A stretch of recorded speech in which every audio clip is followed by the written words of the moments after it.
ఇట్టి దివ్యత్వాన్ని గుర్తించుటకు అనేక విధములైనటువంటి యొక్క అవకాశములు కూడాను కలుగుతూ ఉన్నవి.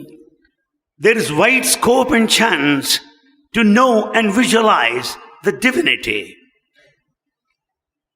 చెరకులోని తీపు, just as there is sweetness in the sugar cane, మిరపలోని కారము, just you find the hot stuff within the chilies. ఇది ఎవరి యొక్క ప్రభావము? Whose effect is this sweetness and the hot stuff there? కేవలము ఒక విధమైనటువంటి ఒక దైవత్వాన్ని గుర్తించడానికి ఒక్కొక్క పదార్థమునందు కూడాను ప్రాణ సమానమైనటువంటి యొక్క దైవము ఒక్కొక్క గుణముతో గుర్తించున్నాడు. Every material, every object in this world has got an attribute or a quality which is the very life principle of the divinity enshrined there. వేపలేని చేదు, Bitterness in the neem, పువ్వులోని వాసన, the fragrance of the flower. ఇది దేని యొక్క ప్రభావము? How do you attribute this? How do you explain this? ఇది అంతైకుడును ఆ భగవత్ తత్వం అనేటువంటిది అణుమాత్రమై ఉండి కూడాను ప్రతి అణువునందు కూడాను కణమునందు కూడాను ఈ గుణస్వరూపంలో ప్రకటిస్తూ ఉన్నది. It is the manifestation and the expression of the divinity in every cell of these objects and the creatures. ఇంతియే కాదు. Not only this. ఇటు దైవత్వాన్ని గుర్తించడానికి ఇంకనూ అనేక విధములైనటువంటి ఆదర్శములు మనకెన్నో కనిపిస్తూ ఉన్నవి. We have many ideals which would help us to comprehend the divinity. పువ్వులోని వాసన మనకి ఏ విధంగా గుర్తించడానికి వీలవుతున్నది? How is it possible to experience the aroma, fragrance of the flower? కానీ దీని యొక్క సహజము అని మనము దానిని సమర్థం చేసుకుంటున్నాం. We just conclude that it's natural quality. కానీ ఈ సహజమైనటువంటిది ఎక్కడి నుంచి వచ్చింది? How do you explain this natural quality? కాదు కాదు. పర్వతంలో చూస్తే మహా ఆనందం వేస్తుంది. You feel so delighted to watch big mountains. ప్రవాహాన్ని చూస్తే ప్రవహించిపోతుంది ఆనందము. You are very mighty happy watching the flow of the incessant rivers. వనములను చూస్తే వర్ధిల్లిపోతుంది ఆనందము. The forests shine with all greenery. ఇవన్నీ కూడాను ప్రకృతి యొక్క ప్రభావమా లేక దైవం యొక్క విచిత్రమా? Is it the wonder and the mystery of the divinity, or do you call it the law of nature?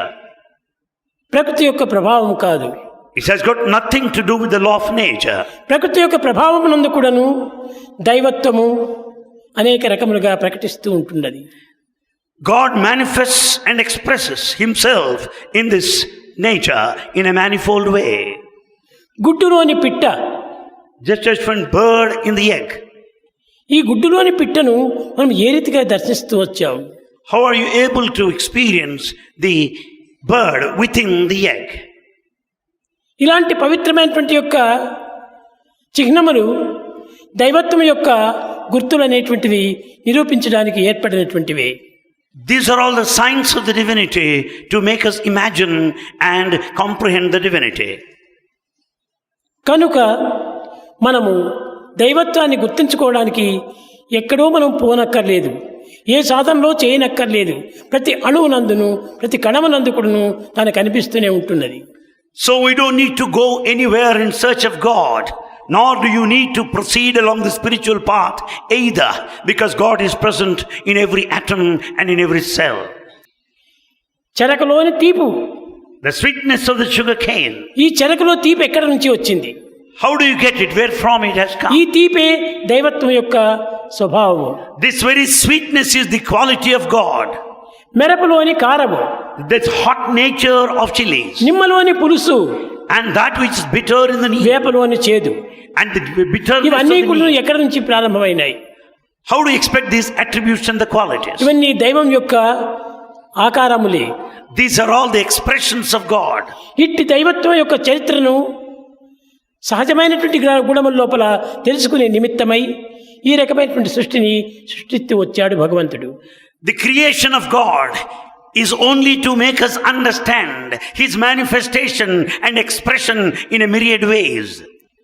పర్వతాల్లో ఏమిటి అందముంది? What is the meaning there in a mountain? ప్రవాహంలో ఏమి అందముంది? What kind of beauty there in a flow సముద్రం of water? ఉప్పొంగటంలో ఏమి అందముంది? The raging waves of the ocean is so ఇవన్నీ beautiful. కూడాను దైవం యొక్క చిత్ర విచిత్రములైనటువంటి అందములే. This is all the mystery and the beauty and the magnificence of the divinity. దైవం యొక్క అందాన్ని వర్ణించడం సాధ్యం కాదు. The splendor of God is beyond narration. దైవం యొక్క శక్తి సామర్థ్యములను గుర్తించడానికి వీలు లేదు. It is not possible to estimate the God's power and ability. కానీ నీవు అల్పబుద్ధి చేత అణువైనటువంటి భావాన్ని నీవు గుర్తించుకోలేకపోతున్నావు. Because of your narrow-mindedness, you are not able to know. అనంతమైనటువంటి స్వరూపాన్ని నీవు ఏ రీతిగా అర్థం చేసుకోగలవు? How can you expect to understand the infinite nature, vastness of God? ప్రేమ స్వరూపులారా, Embodiments of love. భగవంతుడు అవాంగ్మాచగోచరుడు. God is beyond the speech and mental comprehension. వాక్కును కానీ మనస్సును కానీ అందనటువంటి వాడు. You cannot express Him by word nor understand by thought. యథో వాచో నివర్తంతే అప్రాప్య మనసా సహా. The word and the thought fail in return to understand God. కేవలము నీకు అర్థమైనంత వరకు మాత్రమే దీన్ని వర్ణించడానికి ప్రయత్నిస్తున్నావు. You make an attempt to describe to the extent possible within the అర్థం framework కాని of పరిస్థితి understanding. లోపల మౌనం వహిస్తున్నావు. The moment you don't understand, you remain silent. అక్కడ భాష కూడాను రావటం లేదు. You have no language to దీని express. గ్రామము నీకు తెలియటం లేదు. You don't have any. దీని ఇంజనీరింగ్ కూడా నీకు ఏమాత్రం అర్థం కాదు. You cannot understand. You may be highly educated. దైవం యొక్క ప్లానులు, God's plan, దైవం యొక్క ఇంజనీరింగ్లు, the engineering skill of God, దైవం యొక్క సహజమైనటువంటి తత్వములు, the nature of God అది దైవమునకే తప్ప అన్యులకు అర్థం కావు. are best known to God Himself and none else. కనుకనే దైవం యొక్క గుణములను గుర్తించడానికి ప్రయత్నం చేయకండి. So don't make an attempt to know the divine attributes. నీ గుణమును నీవు ప్రయత్నపూర్వకంగా సాధించు. First, achieve your own true qualities. నీ ట్రూ క్వాలిటీ అన్నా నీ సత్యమైన క్వాలిటీని నీవు గుర్తించడానికి ప్రయత్నించు. Know your true nature, the truth first. నీ మనసునందు ఆవిర్భవించినటువంటి ఒక చిన్న చిన్న విషయములే నీకు అర్థం కావటం లేదు. Tiny matters you are not able to understand with your little minds. ఇంకా అనంతమైనటువంటి తత్వం ఏ రీతిగా నీకు అర్థమవుతుంది?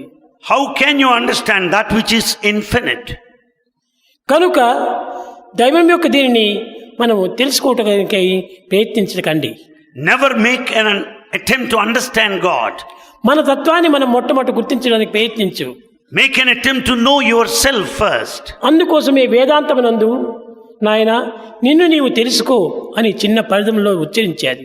Therefore the Vedanta clearly said, look here, first know thyself. నీవెవరో నీవు గుర్తించడానికి ప్రయత్నించున్నాడు. Make an attempt to know who you are first. నేనెవరు అని తెలుసుకోవడానికి నీ ప్రయత్నం ఎందుకు చేయాలి?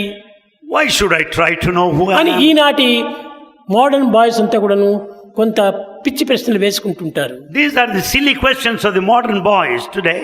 నేను ఫలాని వారి బిడ్డను, I am the son of so and నా so. పేరు ఫలాని పేరు, This is my name. నేను ఫలాని ఉద్యోగం చేస్తున్నాను, I do this job. ఫలాని దేశం వారిని, I belong to this కానీ country. నీవు అన్ని చక్కని జవాబులేవో చెప్పవచ్చు. And you can give number of answers of this type. కానీ ఈ ఆన్సర్స్ అంతా కూడాను కేవలము భౌతికమైనటువంటి యొక్క ఈ దేహాభిమానంతో కూడినటువంటి ఆన్సర్సే కానీ నిజమైనటువంటివి కాదు. These are all worldly physical answers relating to your ఈ body. దేహము ఫలాని వారి బిడ్డ, This body is the child of so ఈ and so. దేహము ఫలానా ఆఫీసులో పనిచేస్తుండాలి, This body is working in that office. ఈ దేహము ఫలాని degree తీసుకుండాలి, This body acquired the degree. నేను ఈ దేహము ఫలానా దేశం నుంచి వచ్చాను. And this body belongs to that country. ఇవన్నీ విచారణ చేస్తే కేవలము దేహాభిమానములే కానీ ఆత్మాభిమానములు కాదు కదా. Enquiry reveals you that this is all the relationship with the body. నిన్ను నీవు తెలుసుకోమని చెప్పినప్పుడు నన్ను నేను తెలుసుకున్నాను, నా పేరు ఫలానిది, నా ఎత్తు ఇంత ఫలాని, నా కలర్ ఇలాంటిది అని నువ్వు చెప్పినంత మాత్రం ఇది సరైనటువంటి యొక్క జవాబు కాదు. When once the question is put like this, know thyself. If you just reveal your height, weight and complexion, it is not correct answer. నీవు అనగా కేవలము ఒక విధమైనటువంటి వ్యక్తిగతమైనటువంటిది కాదు. You are not merely an individual. సమష్టి స్వరూపాన్ని ధరించినటువంటిది ఈ నీవు. In fact, Your true identity is in the form of సర్వుల a యందు ఉన్నటువంటి community. నీవే నీ యందు కూడా ఉంటున్నావు. That which is present in the community is verily in you. కనుకనే సర్వత పాడిపాదం తత్సర్వత వచ్చి శిరోముఖం సర్వత శృతిమల్లోకి సర్వమావృత్తి సర్వత్రా వ్యాపించినటువంటి ఒక ఆత్మ ఒక్కటే కానీ అన్ని దేహంలో కూడా ఉండేటువంటి కాదు. Therefore, the Atmic principle, which is all pervasive everywhere, is only one and uniform and not multiplicity. దేహములు వేరు కావచ్చు, Bodies may be different, ఎత్తు పిల్లములు లేరు కావచ్చు, and there may be differences. రూపనామములు వేరు కావచ్చును, There are differences in name and form. విద్యాబుద్ధులు వేరు కావచ్చును, There may be differences of the కానీ feet, ఆత్మతత్వం ఒక్కటే. but Atmic principle is one. అట్టి ఏకత్వంతో కూడినటువంటి యొక్క దివ్యత్వాన్ని మనం గుర్తించడానికి ప్రయత్నించాలి. We should determine to know the oneness of the divinity.